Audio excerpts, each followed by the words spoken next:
Hello and welcome everyone. My name is Juan Carlos Lopez. I'm the Director of Teaching and Learning at the Maple League of Universities. I'm coming to you from Mi'kma'ki, the unceded territory of the Mi'kmaq people. I say this as my commitment to listen and listen and listen and then listen some more. And when I'm done listening, I go and listen again because I want to learn. I want to learn about the truth. I want to learn of what have happened in the past and what's still happening with the hopes of following the recommendations of the Truth and Reconciliation Committee, move into decolonization and indigenization of our society and in general.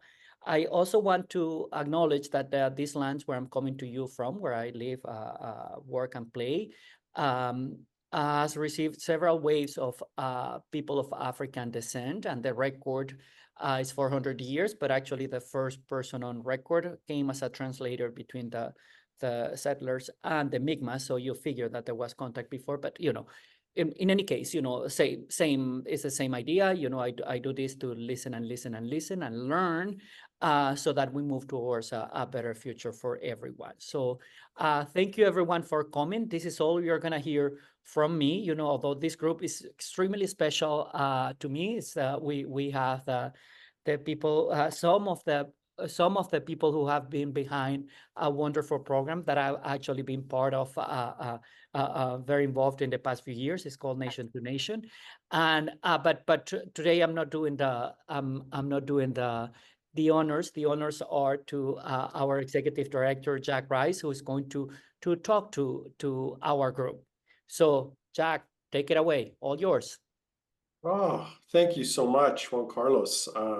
So happy to be here with this group. Hey, did you ever have like a holiday party and then you sent out invitations to people at the holiday party and you knew these people individually, but you didn't know if they knew each other as a group? This is kind of like my experience today. It's kind of my first time with all of these people together in the same room. But yeah, they are ahead of me because they have worked together quite closely in the past. So lovely to have everybody together in one place for this little session to talk about a program really near and dear to everyone's heart inside the Maple League. International experiences are, they really are very important to me. And I know that from my own family. So about 15, 16 years ago, in a decision that no one can really quite understand, I was offered the headship of a school in Australia. I was living in Canada at the time. And I remember going home at night and saying to my family, who would like, on a scale of 1 to 10, who would like to move to Australia? And my wife said 7, and my daughter said 8, and my son said 0. So we packed up our bags and off we went.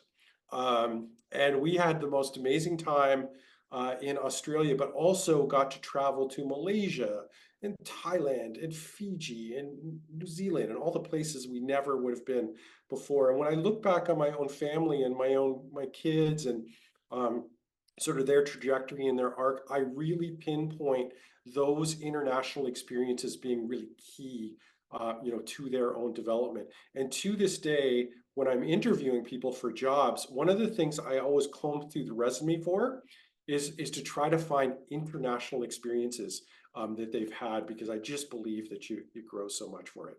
So I'm talking to the choir here with those introductory notes, but what I want to do is kind of go around and have each of the leaders of our international offices introduce themselves and to tell me a little bit about themselves and their journey and their background, what institution they're currently working at. And I have one special question that they can add on to at the end of their notes, and that is, what is their favorite international destination? So I think I will start, if you don't mind, with Monica. I have been in that office before, in that little purple chair. And so I will, let's throw it over to Monica to introduce herself. Sure, no problem. So my name is Monica Mitchell. I am the International Student Success and Global Learning Coordinator. So a mouthful. Essentially, I send students on exchange and help support students coming from our exchange partners and work also with our partners abroad. So exchange, international destination, oof, that's a really good question. In all honesty, I have personally done very little travel prior to this position. I was very busy having a very large family, and so my yeah, so I didn't travel a lot. But since I was a teenager, a destination that I've always wanted to go to is South Africa. And if everything works out, there is a mission with CBIE to go to South Africa in March, which I'm crossing my fingers will happen. So yeah, that's Fantastic. Thank you so much, Monica. Mike, how about some greetings from Acadia? Sure. Thanks, Jack. Hi, everyone. My name is Mike Holmes. I'm the director of Acadia International at Acadia University.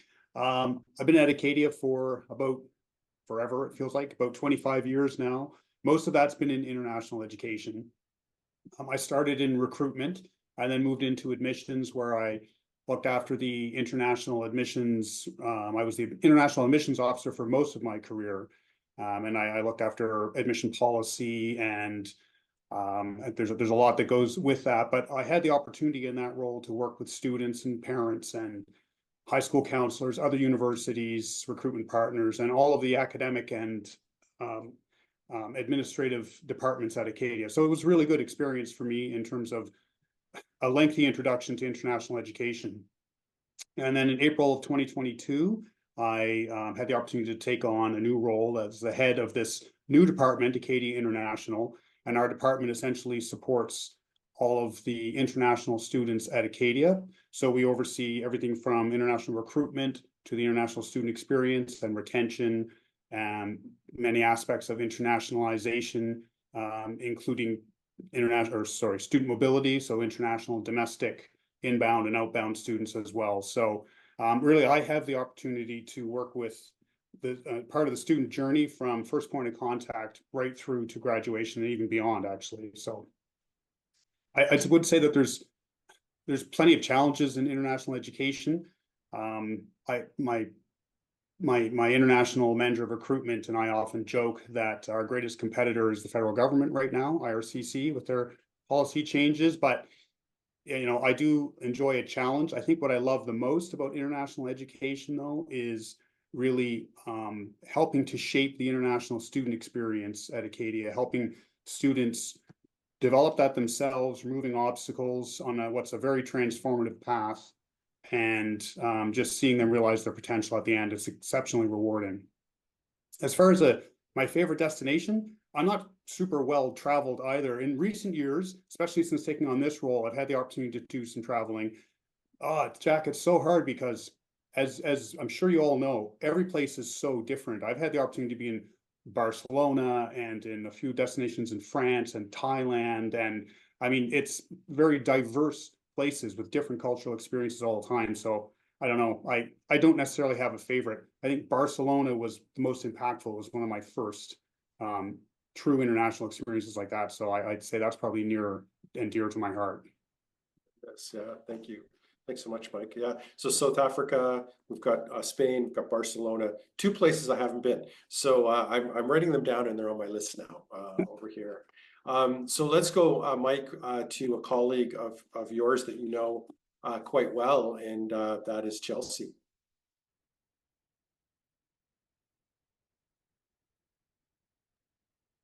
Now that I'm unmuted. Hi, folks. My name is Chelsea Hanoun. I use the pronouns she, her, or they, them.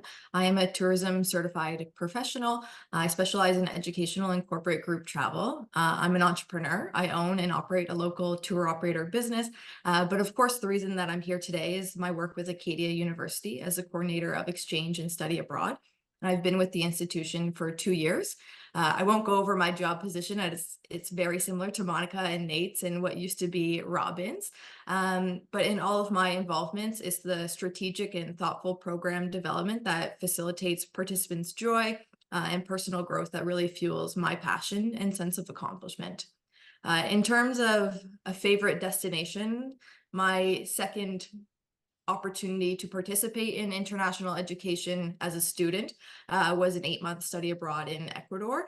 So I would say that's always a meaningful spot in my heart. Awesome. Thank you so much, Chelsea. How about Robin? All the way from one of my favorite international destinations, Moncton. Okay. Very international indeed. Yeah, hi everyone. My name is Robin Walker. I'm the Interim Director of Student Experience here at Mount Allison.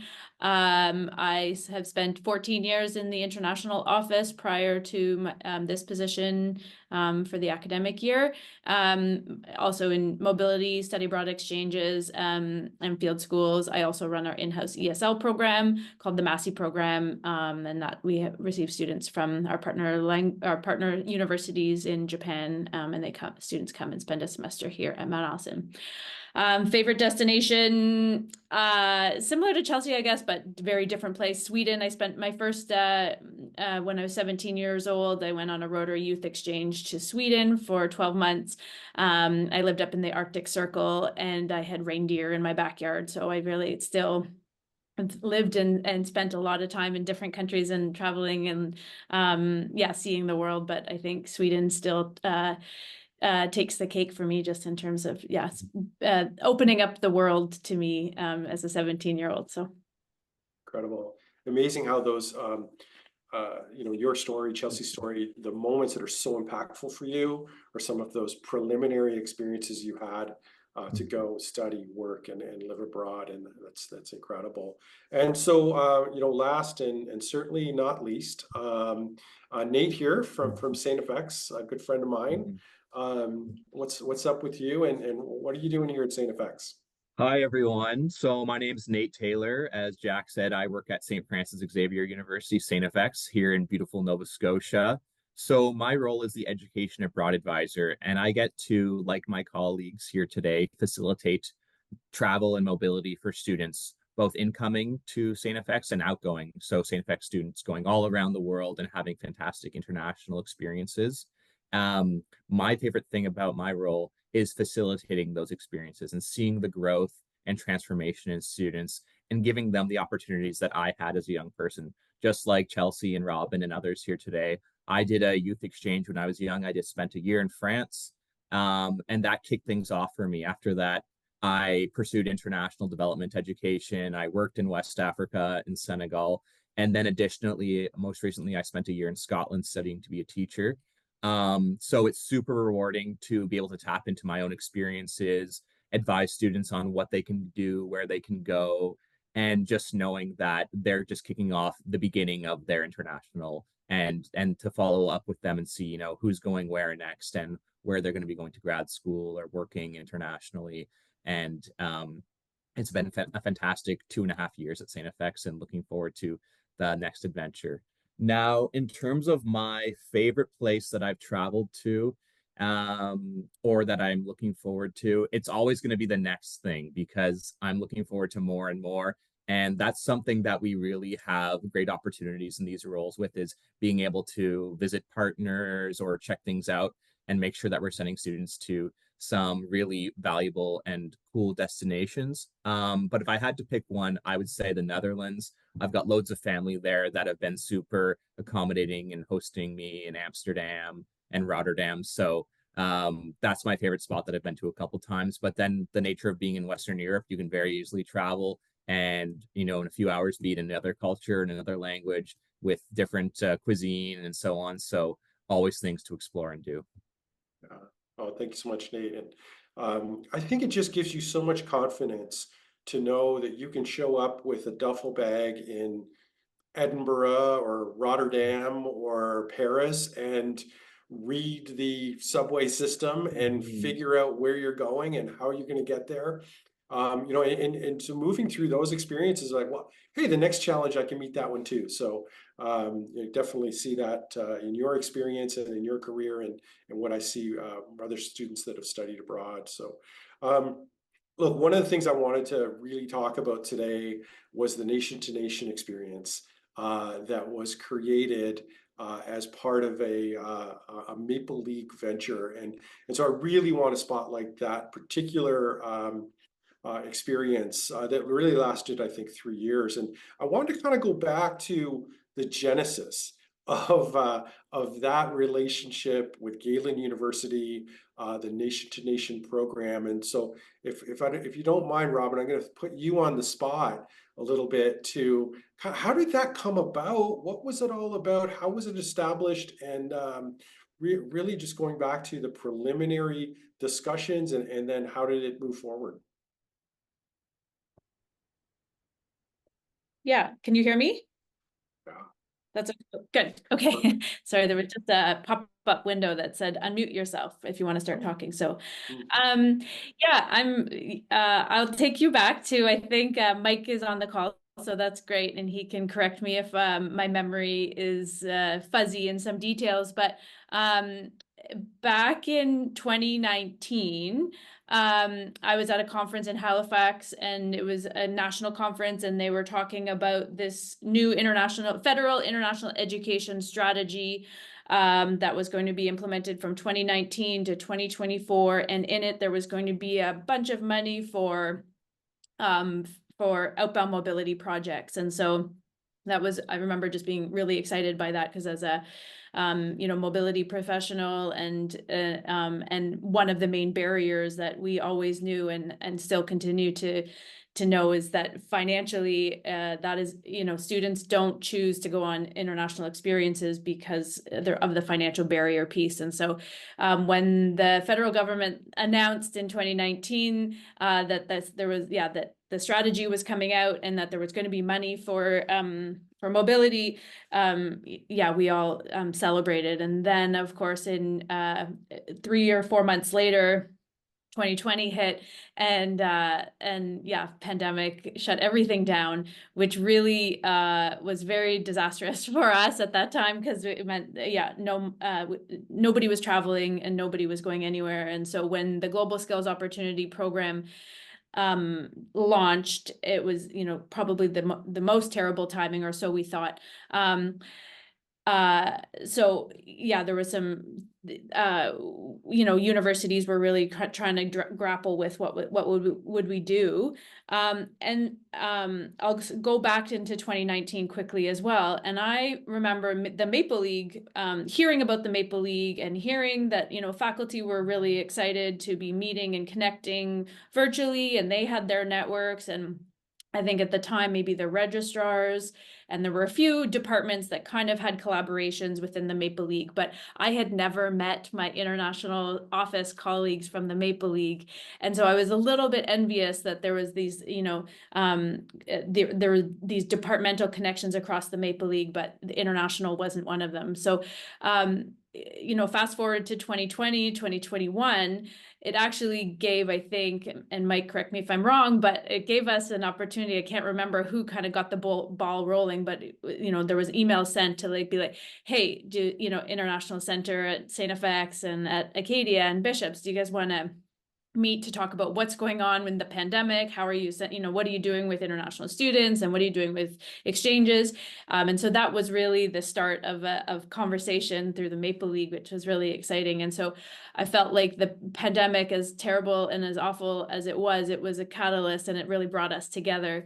And back in then 2021, when the Global Skills Opportunity mobility funding was announced, you could have put in an application for individual university or college project, or you could put in a consortia application. And so we got together individuals, and Nick Corbet, Larissa Strong, Mike Holmes, and myself, I think, from the 4 universities at the time back in 2021, said, hey guys, do we want to put in a consortia application? And we were all in agreement that sounded like a great idea, but what were we going to do? What was our project going to be? And then we got talking a little bit, weekly meetings, I think, at that time. And then it was, okay, let's bring our Indigenous students together, because we don't have some of us were applying for individual projects as well. But, really what would it look like to bring Indigenous students from our universities together to have an international experience? And that really, I think, collectively sounded like a great idea. And so that's what launched this partnership and this collaboration. And yeah, it really led to 3 years of an incredible partnership and collaboration across the Maple League. And for this, we called it the Belize Field School. And it really, the theme was nation to nation, in building Indigenous knowledge across international borders. At the time, and I'm going back, Mike had a colleague named Tony at Acadia. And really, when we decided on the destination, it was, okay, where do we want to send our Indigenous students, or where do we want to make where should our group kind of travel? And it was, Mexico was on the list, Australia, New Zealand were on the list, but really, Tony, who was at Acadia at the time, it's like, I have a really great colleague in Belize, and we have a great university in Belize. And I think Belize is a easy to get to destination, not too far to travel to. And the dominant language is English, so there wouldn't be a language barrier. So that's how we landed on Belize. And I think the next question is, I can maybe pass it off to Mike and talk about our partnership. But that's really how it started. And really, just to talk very quickly and very broadly about the program, it was designed to be like a 2-week international experience. So a pre-departure orientation where everybody came together in person, and then followed by kind of 2 weeks in country as a group. And so so that's really how things started. And maybe I can pass it off, and I'll just stop there because I know we're already going to be short on time. We could talk forever. Awesome. Yeah, let's pass it over to Mike. I'm really interested in the relationship with Galen University and how it started, how it grew, and how trust was built between the organizations. Sure. And yeah, Robin, that was a great intro.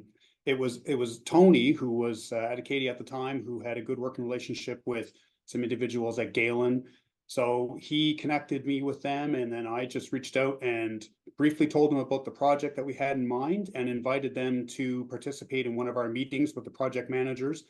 The individual that we met with, well, I should say Galen was a good choice for a few reasons, as Robin's already outlined, but also they had hosted student groups in the past and field schools in the past, and in particular Indigenous student groups as well. So they were interested in what we had to talk about right from the very beginning.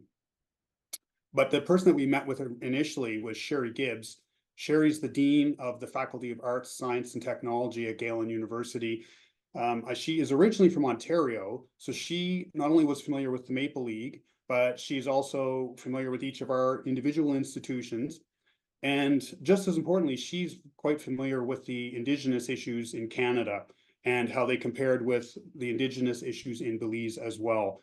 So right away, I mean, she has a background in anthropology, so she's worked extensively with Indigenous cultures and histories in Belize and elsewhere. So she was interested in this immediately. I think we put together a pretty solid proposal.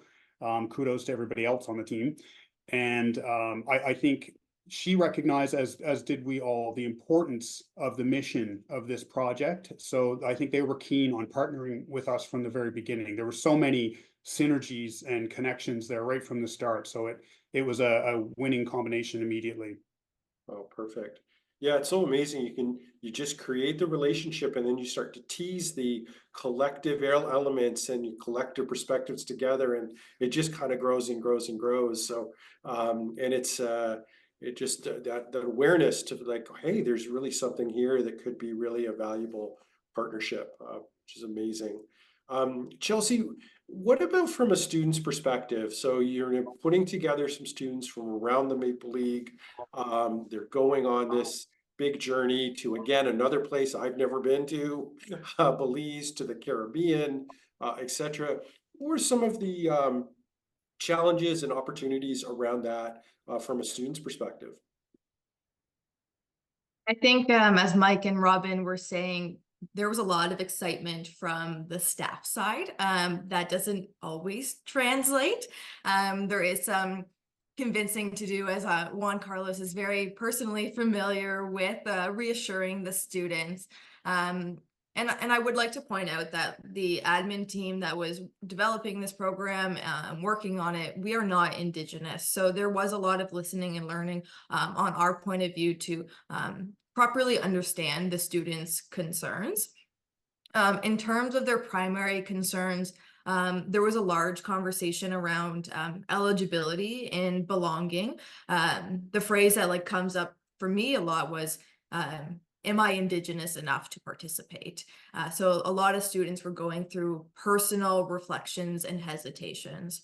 As Robin talked about, financials was a major barrier for students, or a perceived barrier, as we did have funding for this program, but they needed reassurance that what exactly would be covered, how much, and are they eligible for that financial support. And there were also conversations around preparedness and familiarization. So in terms of place, people, and resources, they wanted to know where they will be going in terms of pre-departure, as well as the country of international travel, the group that they will be traveling with, their peers, the staff team, the faculty and staff that actually went on the trip with them, as well as the resources that were available to them pre-trip and on-trip and post-trip as well.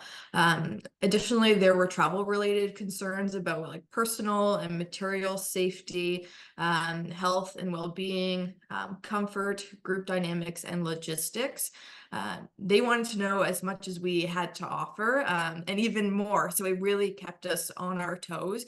And each year we were progressively getting better, and there were trial and errors and lots of listening as we adapted the program based on feedback. And of course, one of the questions that always comes up surprisingly late in the game was academics, but that conversation did come up.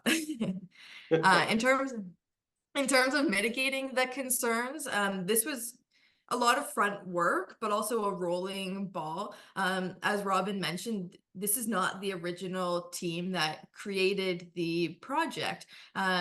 So it was passing on the vision, passing on some of the work that was already existed. And Robin, kudos to her, she had to kind of carry the train along with 3 new staff to this new industry. So there was a lot of learning curves. But she really did lead the team.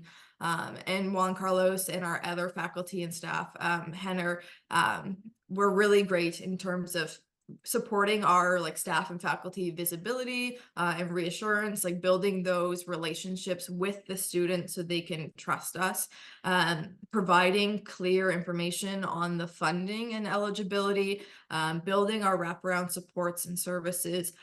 One of the things that I was quite passionate about was fostering a peer community. So we did a lot of hybrid meetings where we would meet within our institutions in person, but also online with the other institutions. We did group interviews, so it wasn't a one-on-one competitive, but they were kind of building that relationship even in the application process. As we got later into the years of offering this program, we also could lean on alumni ambassadors and leaders. So we did have 2 students that participated in the program previously come to our pre-departure and be peer mentors. We also really tried to foster open dialogue and question and answers, setting clear expectations, and encouraging personal reflections as well as group reflections. Through this process, we did quite robust presentations and recordings, building up the digital resources, which is difficult to do in the midst of a program because you're developing things and making the documentation as it's a living being. So it's always moving. But I think one of the things that did help was the program length. It felt approachable to our students, and more so it was a diversity of international communities represented within our student body. They weren't all students from Mi'kmaq. They represented multiple communities across Turtle Island. So thanks, Chelsea. You're giving me flashbacks to this period of time of being a head of school, being a school principal in a previous life, and teachers would come to me with these great creative ideas about, experiences that wanted to happen. And I was the person that was no fun in the room because it was like, oh, okay, let's do a risk assessment. Who's got the first aid kit? What happens if this happens? So, all of those logistics that go into a program like this is incredible. It's great for us to really understand all that work that goes into putting an experience like this together. And so Nate, tell me a little bit about what it looked like on the ground. What was it like in Belize? How did the program unfold, and what did you learn along the way? Absolutely. Thanks, Jack. So the experience on the ground in Belize was truly a fantastic opportunity for all involved. Sadly, I was one of the folks that was on the admin team, so I didn't get to go yet, but I got to live vicariously through messages, photos, videos, etc., that were really, really cool to see, because we're working with these students, from recruiting them for the program through preparing them, and then debriefing upon return. So really fulfilling for all involved to see the growth for these students, to hear about their experience on the ground, not without small challenges, of course, but with help from our facilitators, especially Juan Carlos, who was there for a couple of years in Belize on the ground. So really, really great to see personal development and the growth in the students. It's also so fulfilling to see that when they share their experiences, when they're excited to tell you what they did, the strong connections that they made, the friendships, and the new confidence and wonder for future opportunities, including international travel. So Jack, when you referred to looking for international travel on resumes, I'm stoked to hear that, and that our students will have that on their resumes moving forward for their future, academic and professional opportunities. For some highlights on the ground, students got to explore this country called Belize, a country where there are, a multitude of different Indigenous groups and cultures and histories that are not only different than their home cultures in Canada and Turtle Island, but that share a lot of similarities to those. So that was one of the highlights and one of the big surprises, actually, where not only were they exploring the cross-cultural differences of the groups that they explored, but also finding the similarities in, celebrations, history, medicine, traditions, etc. So really, really interesting learning and reflections that came from that. Additional highlights would have been students getting to explore local community groups that were working on Indigenous issues in Belize, from the San Antonio Women's Shelter to meeting with even the Governor General discussing about Indigenous issues in Belize.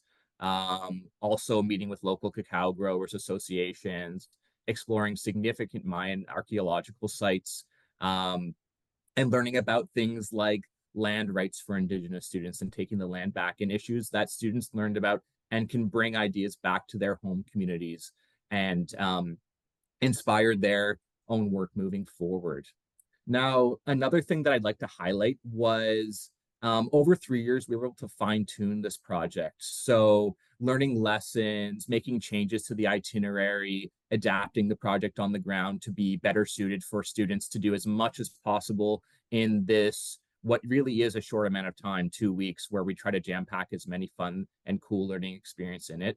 So big shout out to Galen University, who were able to, build this collaboration with, develop connections with, and we're also looking forward to continued collaborations with this institution. I can say that St. FX and I think a few other of our colleagues here have signed MOUs with Galen to continue student mobility.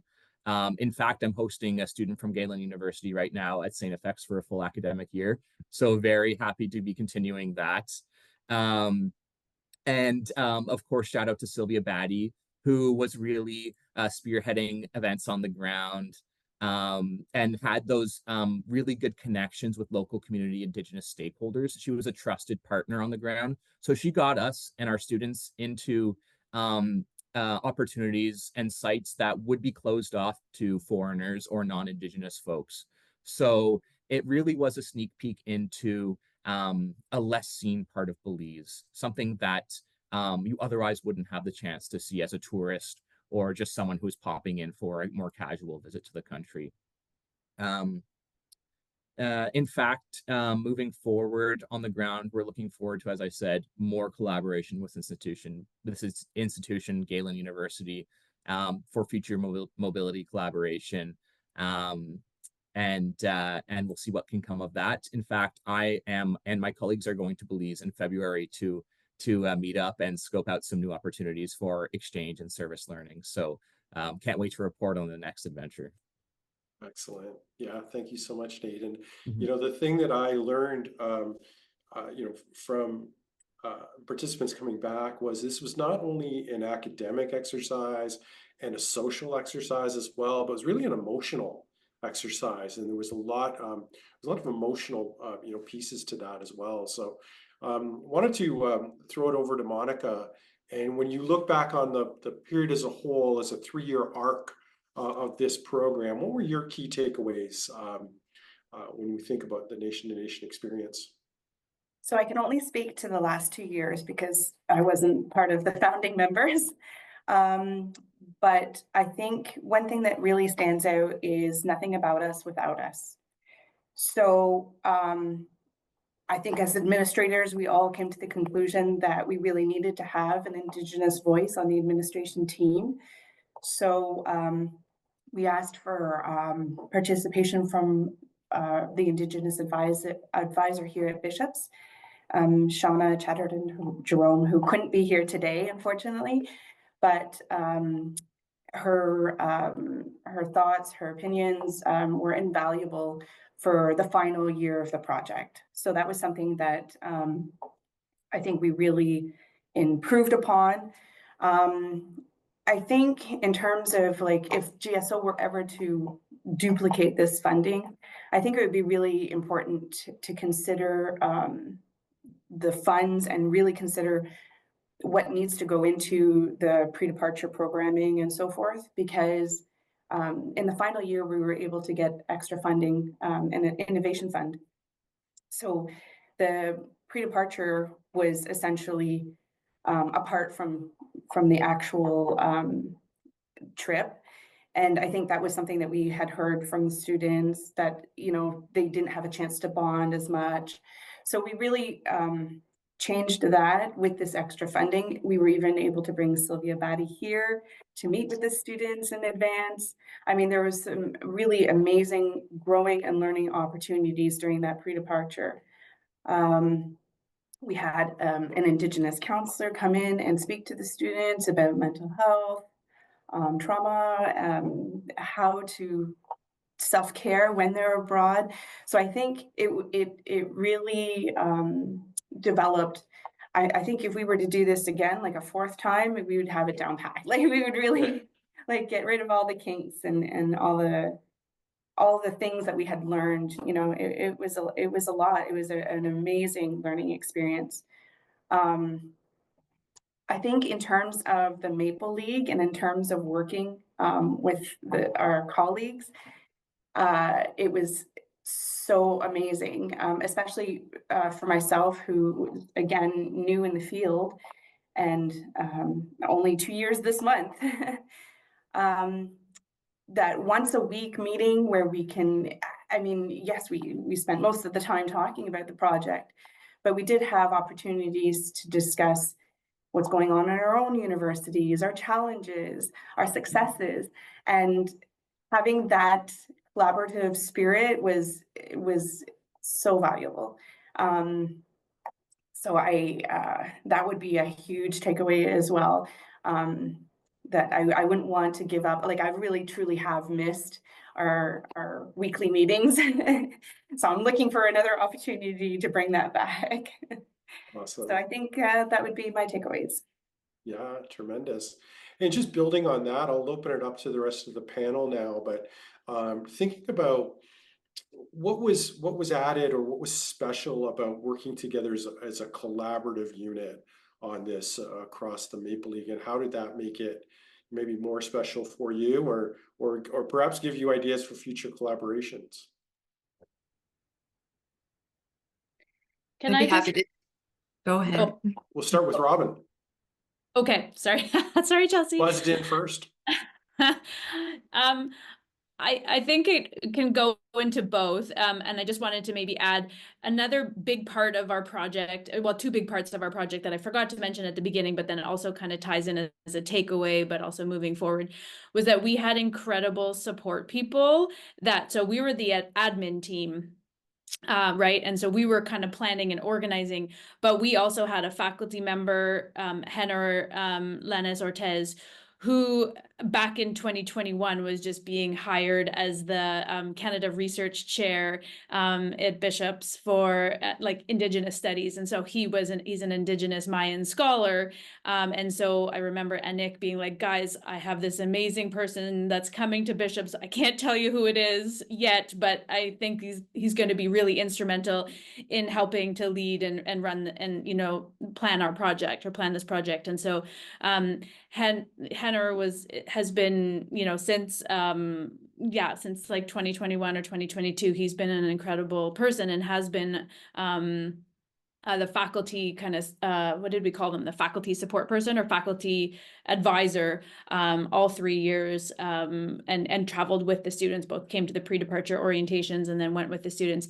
The other person who I want to make a big shout out to is Juan Carlos here, who is also, so back in 2022, we're going back a long time, yay!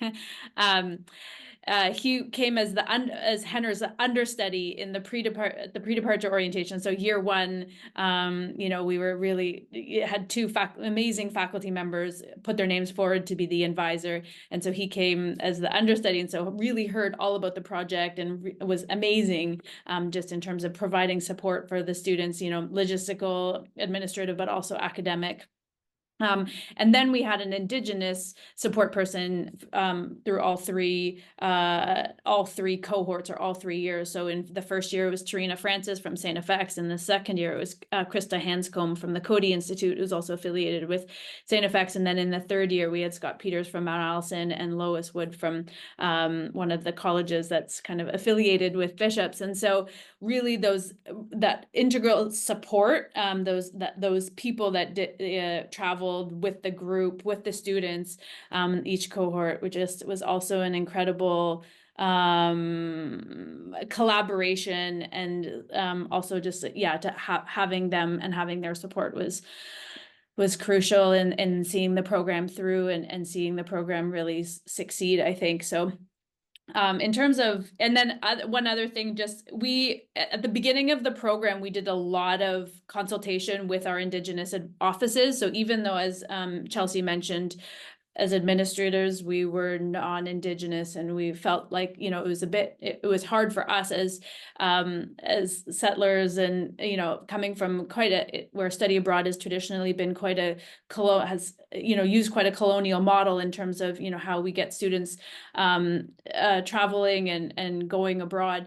So we really had to do a lot of unlearning and decolonizing our processes. And so we did a lot of work, I think, with our Indigenous advisors and our Indigenous support people on our campuses, but we also reached out to community. And so we also had kind of elders and Indigenous kind of supports. And Mike even went to a meeting. Hey, Mike, where are you? You're there. Mike went to a meeting of Indigenous, Indigenous advisors in Mi'kma'ki, right? If you want to. Yep. Anyway, so I'll just, I can just say, I think there were some really key collaborations that we had to both launch the project, but also through the course of the 3 years. In terms of, just like new conversations, we talked about continuing this because I think we have such an amazing blueprint of how we can collaborate and continue to collaborate together. I think running field schools, and I think I don't know, but I think field schools, as we struggle as individual universities, we're small liberal arts universities, so to try and get 15 students to run a field school from one university every year is really hard. I don't think we have the population to sustain, you know, individual field schools if faculty are looking. So I really do think that the Maple League continues to be, you know, something that we should be working together and being, if we are, you know, I think we all agree that moving forward and trying to build more study abroad opportunities and these collaborative field schools is both from, you know, a financial perspective and logistical perspective, but also for like the deep learning that happens with the students and just coming together. It's both, you know, getting to meet peers from other universities with similar experiences, but also different experiences is really incredibly, I think, yeah, just incredibly deep learning, and hope we can continue to do it in the future. Mm-hmm. Yeah, thanks. Chelsea, did you want to jump in on that? Yes, I think the message that has been echoed throughout this conversation is that this project could not have been done individually. We've been throwing around like a new term at these conferences, like OPO, one person offices. So I think it's been really interesting to bring these institutions together as we all share different experience levels, ways of thinking, and skills to the table. So it's really challenged us as individual administrators in our institutions to push our projects further. I was hired in October of 2022, and this was one of the very first projects I jumped into as my start of my position, which was a little daunting. It was such a big thing to be involved in, and my position had quite little structure. It was brand new. It didn't exist before. So this group really offered me like eyes and ears into the international education sector. Robin and Larissa and all the other team members that were originally part of this program offered mentorship and supported building my network across the Atlantic region and beyond. And I think it's also been a really great sounding board for each of us to share ideas in a safe and bold community to really push the work that we're doing. So I would say that in terms of the future, being bold and better together is really what we have to lean into.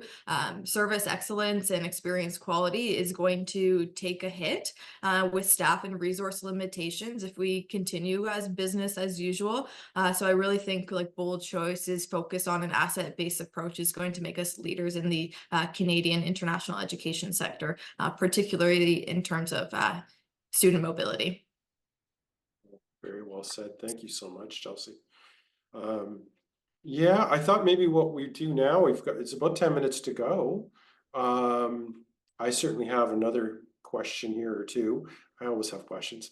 But I thought I might just open it up to the group to see if there are some questions. I think we may be small enough. We've got about 20 of us here. We can unmute and raise our hands, or certainly add something in the chat.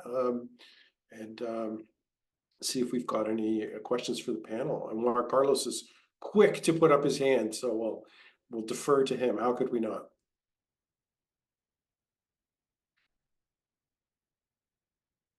And is Juan Carlos muted? I'm frantically trying to unmute. I think I Okay. managed to do it. This This has I'm so glad to have you all here. This really truly for me, you know, as a faculty that came to work with you and see you in action. So I was very fortunate to be invited to some of these meetings, that they're weekly meetings. To me, that was a magical place. That was a wonderful place because, of course, you were as a team in the midst of making all these things happen, right? I came, you know, sometimes as an advisor, as an observer, or what have you. You call me in, you know, for whatever reason. But what I always have seen in your spaces, and I think people now, our audience have seen that, you know, is that you work extremely well together. And I've been trying to think, what is it about this team? Because the team has changed people and all that, but you have always had the same spirit. You know, you have always literally work together, you know, to make things happen. And I'm going to attribute that one of the biggest lessons I've taken from watching you work is trust. You have trusted each other from the beginning. You trust that this team is going to advance things. And each time that we faced a challenge, because let me tell you, we saw many things, that needed attention and that needed immediate attention. The one thing that always impressed me is that you would be, something will be thrown in the table. We need to come up with a solution for this. There will always be somebody that will say, I'll take that. Always. There was always someone willing to do this, for the group. I joke because I said, somebody took one for the team. You all took one for the team, all of you, always. And for me, watching the group work that way is like, this is how we work together. Really, your project, your community that you have formed, for me, have modeled the way that we can collaborate and that we can be better together. It really has been an amazing experience to watch you. So thank you so much. Yeah. Any other questions or comments from the group? I do certainly agree with you, Juan Carlos. I think that one of the things that I concerned about sometimes in education is how competitive it is. Like every moment of the day when from a child's life at the age of 3, when they're graded or give tests, or to, moving into higher ed where we all fight for grants, or, it just seems like it's or the next chair or desk for our offices or whatever it is. You seem to be in this competitive mix almost perpetually. And then there are moments in time where that gets squeezed out. It's like it gets squeezed out of the sponge, and we just have this opportunity to work collaboratively together. These are really special moments. And so, this was a point in time, but it also, going back to Chelsea's point, this really informs a way forward for us. We're not only demonstrating a way forward for the Maple League, but also for our industry and as a sector, is to say, there are these points in time where, this is the solution. Human development through collaboration actually is the solution. So, yeah, tremendous experience. And, from the group, is there things that you're thinking about when you look forward to, international education in general? Do you see opportunities ahead, or do you see challenges ahead of us in this space, things that we want to be thinking about over the next several years? Or Yeah, Jack, I would like to answer that with what this project has really opened my eyes to, not only in the collaborative sense of, reaching out and working better together, but identifying groups of students that are underserved: Indigenous students, Black students, students with disabilities, low-income students, the students that we wouldn't traditionally send on these international opportunities. It's really, really important that we look at ways to support these students and fund them and find the right fit, whether it's, international online opportunities, short term, a lot of really cool opportunities to develop these students with their personal, professional, academic growth, and add those international experiences to their resumes so that they have more of a level playing field moving forward for exploring. And what I've been seeing with even the students from St. FX who are Indigenous, that were part of the Belize Field School, is that there's a number of them that are looking for the next international opportunity, that are applying for things that they otherwise wouldn't be doing in terms of exchange for a longer experience abroad, or service learning trips. So really cool just to see the steps that they're taking and what this has introduced them to. And to see themselves represented is super important, to know that, just because I'm from this group or that group, doesn't mean I can't do this. yeah, Mike, please. Yeah, the other thing that I would say, Jack, that I see as a growing challenge today, there seems to be globally a growing sense of nationalism and protectionism and inward focus around the world. And I think it's more important than ever that we use our education, our connections through education, to keep those channels open, and to ensure that, we maintain a global perspective. I think you know, it's kind of, you have conflicting perspectives here. On the one hand, you know, the idea of having a global perspective and being able to live and work together in peacefully and successfully, and how the world is growing smaller. Excuse me. But at the same time, that conflicts with the people in different countries around the world. I mean, the recent election to our south notwithstanding, you know, the sense that people have to protect what's theirs and keep others out, and focus inward. And I think it's very important that we use the opportunities that we have as in the post-secondary realm to keep those channels open and to keep promoting international education in both directions, with our students going out and exploring this. I think that's as important now as it has ever been. Absolutely. Yeah, paramount importance that our students can get global perspectives, have a cosmopolitan view of the world. You know, these things are so special. I would say probably the best phone call I ever received in my life was a call that I got from my daughter. And I was on my mobile, and when my daughter calls me and it's, you know, I'm on my mobile, I'm like, oh my God, how much bail do I need? But you know, at this moment, she said, Dad, I just wanted to say thank you. And I was like, oh, what did I do now? And she said, I'm here at the Baltimore train station with 5 of my friends who are panicked about getting the train to Washington, D.C. They can't navigate the rail, they can't navigate the ticketing process.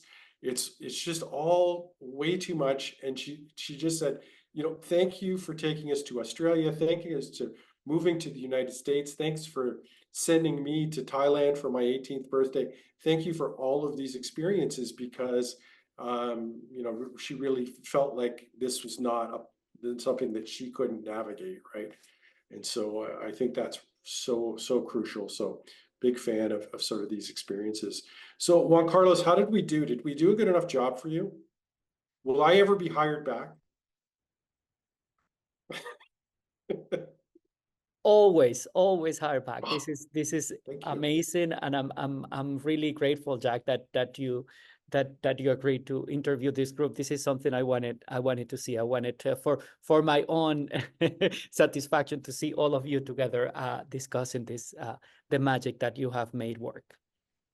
Perfect. Well, thank you very much. Is this the moment where we put our screens on and wave, or do a funny picture, or how does this work? So we invite everyone to just unmute and or you know, do whatever you want, but show your appreciation for our guest. And thank you very much. Yeah. Right. Thank you, Maple League. You guys are awesome. Thank you.